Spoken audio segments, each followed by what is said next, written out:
probably would have gone nowhere had it not been for the fact that his perceptions reflected the interests of more and more powerful actors within British society.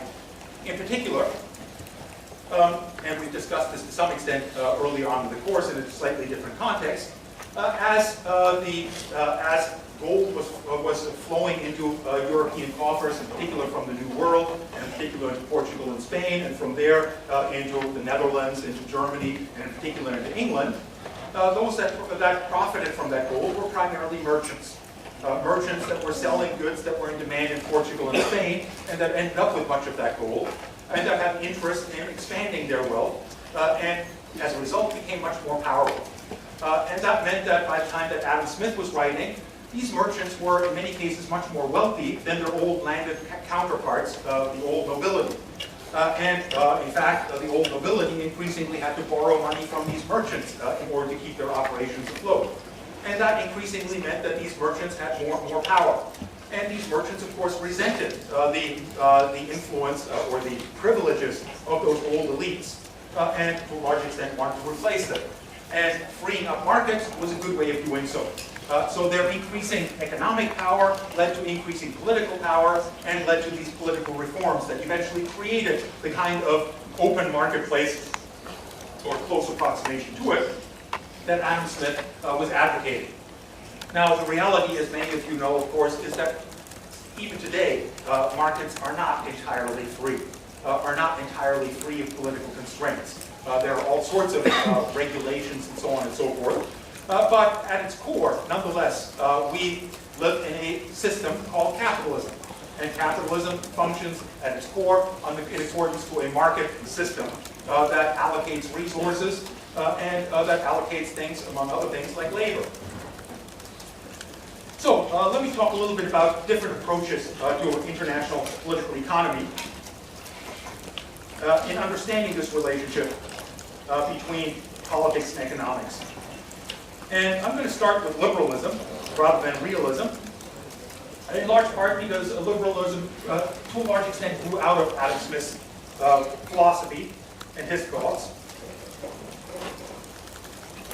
Liberalism talks about liberty. The very core of the term liberalism is liberty. And liberty was understood by the advocates of liberalism, like Adam Smith, as freedom from political interference. To put that slightly differently, liberals advocated limiting the power of the state, especially in the realm of economics, but not only in the realm of economics. They also advocated for things like freedom of speech, freedom of organization, and so on and so forth. But the core of the liberal philosophy had to do with economics, limiting the authority of the state over economics, and therefore creating these economic actors that were not under the direct control of the state. As such, the first and foremost thing that they advocated was laissez-faire capitalism. Laissez-faire capitalism. Laissez-faire essentially is a French expression for let it be, let the economy be, leave the economy alone. Keep your hands off of the economy. And insofar as states refrained from interfering in the economy was able to allocate resources in accordance to market forces, the market forces of demand and supply. If there is a shortage in something, the market will push the price for that up. And by doing so, will create incentives for investors to make use of the opportunities to create profits by investing in that realm of activities. As they invest in that realm of activities, the supply goes up, and therefore the demand will start to come down, and everyone will end up being better off. It allows societies and individuals within them to organize themselves in accordance to their comparative advantage, to do what they're best at doing, and to purchase the other things that they require for life on the market. Now, liberals, when looking at international political economies, argue that the same thing that is true in national politics is also true in international politics. In international politics, likewise, insofar as states interfere in the functioning of the economy, they do so at their own disadvantage and at the disadvantage of the world as a whole. They would argue that everyone will be better off if states stay out of economics altogether and allow market forces to determine everything.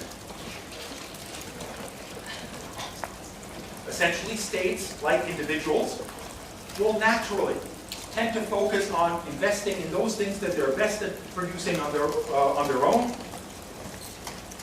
and tend to buy those things that they can purchase more cheaply elsewhere from other regions. And since those other regions are likely to purchase the goods from the first country in question, everyone in the long run will be better off as a result of each country focusing on its comparative advantage, doing what they do best and importing the things that they're not that good at doing. This was a theory that was further developed by David Ricardo, who focused on trade theory and on comparative advantage.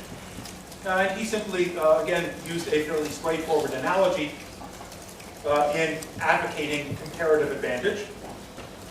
He argued, he essentially asked the question, if you look at Portugal and Britain, and you want both countries to be completely self-sufficient in the things that they need. And we only look at two items in regard to that, wool and wine. Portugal is pretty good at making wine, and the British love their port, so they certainly are very much inclined to use as much of that as possible. The Portuguese, on the other hand, have a fairly warm climate, and sheep don't tend to do well in them, in those warm climates, and have little or no incentive to build up a lot of wool to protect themselves from the cold under those circumstances, meaning that Portugal isn't very good at producing wool. Now, if Britain was to be self-sufficient, they would have to make their own wine.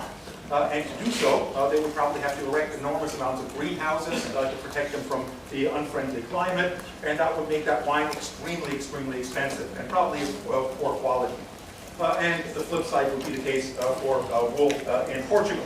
In other words, both countries are better off just leaving the Portuguese to make their wine and having the British specialize on using their limited resources of land to produce wool. Everyone benefits by them specializing on their comparative advantage.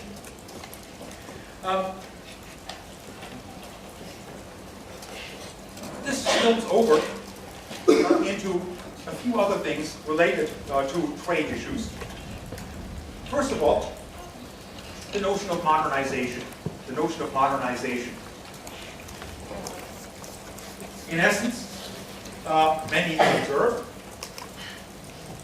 that there are rich countries with complex industries, highly educated populations, high standards of living. And then there are very poor countries that are mostly agrarian, with low levels of education, low standards of living, and so on and so forth. No country in the world wants to be stuck in that latter category. They all rather prefer to be wealthy and highly developed. So how do you get from one to the other? Well, essentially, liberals advocated what in the 1950s, 60s, and 70s in particular became known as the school of modernization. And modernization essentially argued that all societies develop from a stage of essentially infancy or lack of development to becoming mature economies, mature societies like those of Western Europe and North America. In that regard, modernization was analogous, in the eyes of these liberals, to how individuals develop from infancy to maturity, to adulthood. And it is natural, therefore, they argue, that this development, and the very notion of development suggests going from point A to point B in the way that we develop as individuals, takes place in various stages. And those reflect, to some extent, that primitive societies, like those observed by Adam Smith, tend to have very low levels of division of labor, tend to consist mostly of subsistence agriculture, agriculturalists that produce everything they can consume themselves, more or less. And they have to get out of that. And how do they get out of that?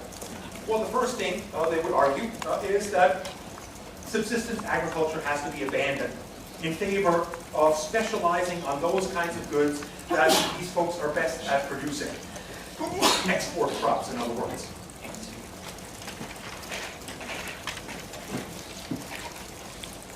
Once they've done so, the fact that they are now producing things that they are very efficient at producing will mean that they will produce more of a surplus. In other words, their income will go up as societies, even if not as individuals.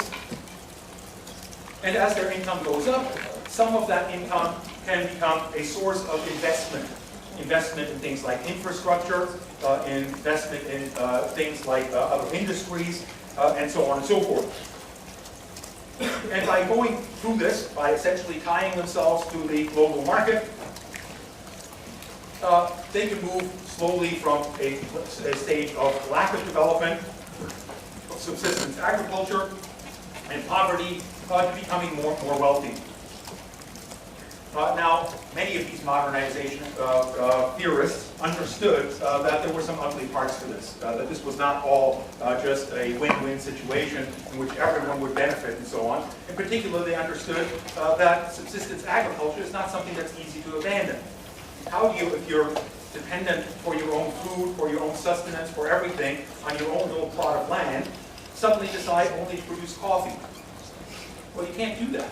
You can't do that simply by virtue of the fact that, that you, at least initially, can't live off of coffee. You have to be able to sell that. You have to have a market for the other things that you require, and so on and so forth. In other words, there had to be some kind of interventions in this regard. And generally, those interventions meant converting subsistence agriculture based on separate small plots into larger entities, into big plantations to produce things like coffee. And those large plantations generally tend to be owned by one or two families. In other words, at first there was an immense concentration of wealth. As peasants got kicked off of their land, that land was usurped by export-oriented elites that converted that land to the production of things like coffee, sugar, tobacco, cotton, and so on and so forth.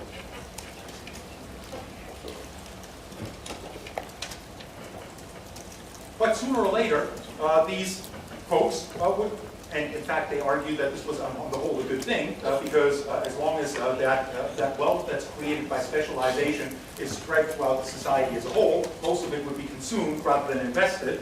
So concentrating in as few hands as possible was on the whole not a bad thing, because those people would be more likely to use much of that income and invest it in infrastructure, in other industries, and so on and so forth. And this process would lead to eventually becoming modern societies.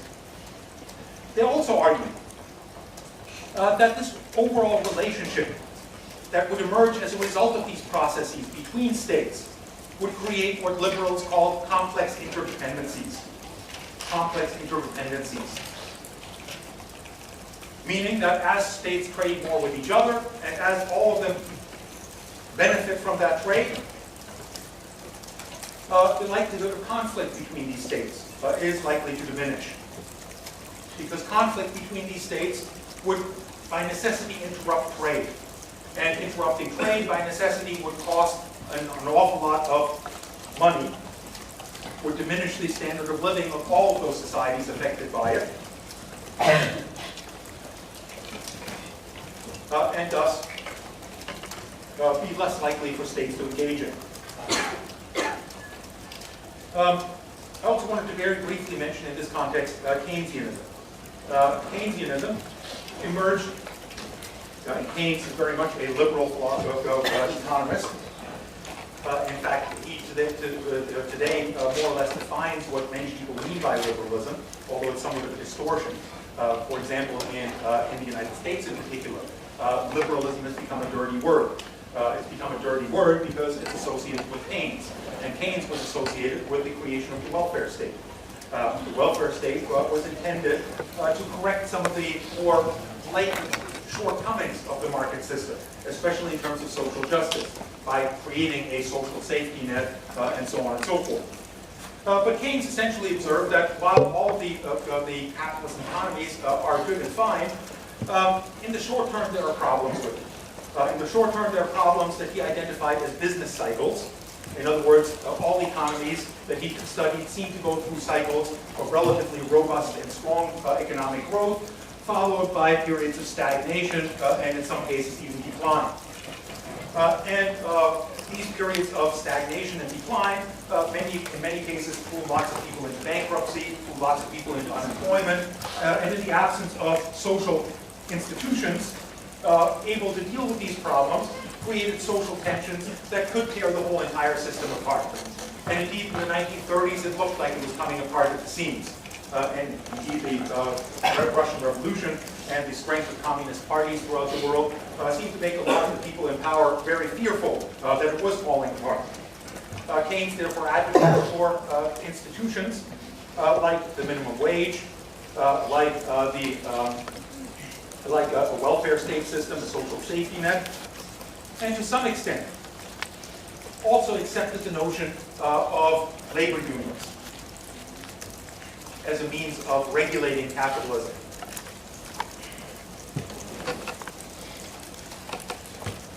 Now let's take a look at realism. Realism is in many ways an older theory, and one that is associated with the predecessor of liberalism, which is often referred to as mercantilism. And the primary observation of realists is that economic activity is, should, and always has been subordinated to the interests of states. In other words, it always has been subordinate to politics. Economics doesn't run the show, politics does. And they argue that one important component of that is certainly the accumulation of gold. The accumulation of gold is an indication of a positive trade balance. In other words, you can only accumulate gold, or in modern times, the US dollars, which to some extent serve the purpose of gold in international trade, insofar as you have a trade deficit, a trade surplus, insofar as you import less than you export. And insofar as that you do so, your state becomes more powerful than its neighbors. We've talked fairly extensively about realism and the idea of the zero-sum game that it entails, and also the notion that while liberals argue that everyone gains from trade, and that may indeed be the case, they point to an equally unquestionable fact, which is that some gain more than others. And that what matters for states isn't that they all gain. It's not simply relative gains, but absolute gains that are important. Pardon me, the other way around. Meaning that if, in the current context, the trade arrangements between China and the United States make both the Chinese economy and the American economy better off than they would be without that trade. If the Chinese economy is growing as a result of that trade at the rate of 10%, and the American economy is only growing at 3%, sure, both sides are better off. But from a security point of view, from the point of view of the state, the United States is becoming weaker. And this is something that is ultimately intolerable. It could be tolerated for short periods of time, but sooner or later will be rejected by political authorities. And those political authorities, therefore, will resort to protectionism as a means of correcting that imbalance and that shift of power toward their adversary. Now, the statement that economic activity is, should, and I might have inserted in there, always has been subordinated to the primary goal of building a strong state, they would argue that the reason that states, in particular England, adopted a more liberal philosophy